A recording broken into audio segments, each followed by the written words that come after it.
Tunay na lakas ng Gilas, ito pa ang gustong ipakita ni Coach Tim Cone pero hindi nga niya ito magawa-gawa. Dala na rin sa tinatamaan talaga ng injury ang mga players natin kung kailan papagaling na at nagbabalik na ang ibang Gilas players at saka naman nagkakaroon ng injury ang ilan sa main players ng Gilas, isang senaryo na nagpapahirap nga sa ating national basketball team. Hindi natin mailabas-labas yung tunay na lakas ng Gilas. Height talaga ang isa sa mahalaga sa FIBA. Kitang-kita ang kalamangan ng Egypt sa loob ng paint gamit ang kanilang mga 7-footers at relax nga rin. Walang gaanong pressure sa pagpukol ng tres ang kanilang mga shooters. Alam na alam nila na lamang ang kanilang team sa pagkuha ng rebound dahil sa height advantage at ang resulta nagawa nilang matambakan ang Gilas team. Ito ang nagagawa ng height sa mundo ng basketball, pinakapundasyon ng isang team sa mga inside plays, lalong-lalo na nga sa pagkuha ng mga rebound.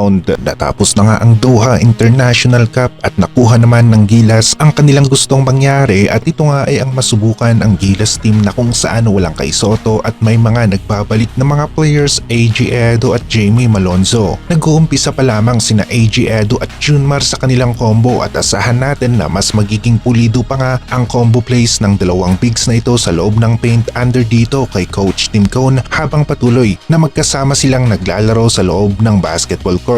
Kaya naman ng Gilas na ito na makipag-compete, yun nga lang may parte na kung saan nagkukulaps ang kanilang opensa at depensa, hindi nila maset ng maayos ang kanilang opensa na nagre-resulta naman sa turnover at maraming mintis na tira. Kita ito ni Coach Tim Cone at nakakatiyak tayo na gagawan nila ito ng paraan bago ang laro nila laban sa team ng New Zealand.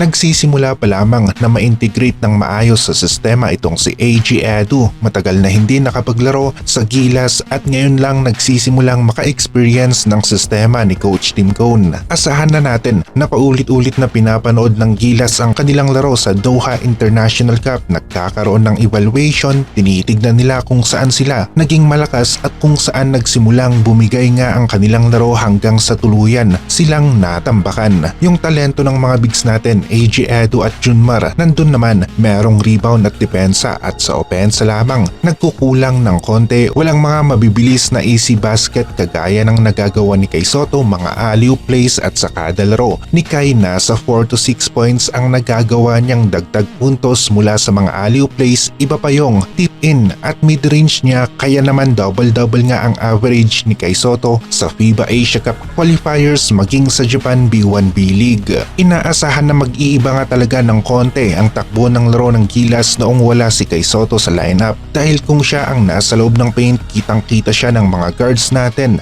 dahil sa kanyang tangkad, pero ngayon balik sa dati. Ang height ng Gilas, aasa tayo sa mga tres na didikitan ng depensa ng kalaban, kaya naman mahalaga talaga na mag-step up ang opensa ni na AJ Edu at Junmar sa loob ng paint nang sa ganon ay maging balanse ang opensa ng Gilas team. Sobrang laki nang nawala sa atin, 15.5 points, 12.5 rebounds at 3.8 assists average na nagmumula nga dito kay Kai Soto at damangan natin ito ngayon sa kasalukuyan. Goal pa naman natin ang gold medal sa FIBA Asia Cup, kaya naman talagang kakailanganin natin ang isang Melora Brown bago at magpapalakas sa rotation ng mga bigs natin sa FIBA Asia Cup.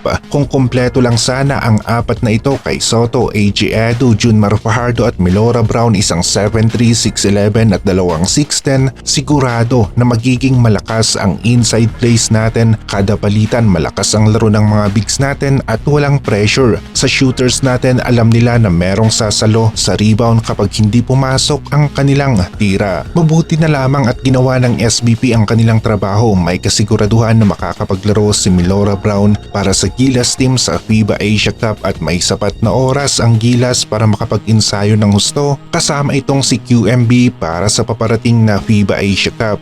Dito talaga ibubuhos ng Gilas ang kanilang buong lakas. Sa third and final window ng FIBA Asia Cup qualifiers, kaalaman kung kaya ba natin na manalo gamit ang AJ Edo at Junmar Fajardo laban sa team ng New Zealand na meron nga ring mabibigat na mga players kagaya ni Corey Webster. Ito ang gusto natin na mangyari sa FIBA World Cup, maging healthy ang apat na bigs natin kay Soto, Junmar, AJ Edo, Milora Brown at kumuha tayo ng high level na scorer na meron nga ring height at sigurado na maganda ang maipapakita ng Gilas sa FIBA World Cup. Malakas ang Gilas na binuo ni Coach Tim Cone. Ang issue nga lang talaga sa ngayon ay yung health ng mga players natin. Marami ang tinatamaan ng injury at mga key players pa nga, kaya naman hindi natin mailabas-labas ang 100% na lakas ng Gilas team sa ngayon.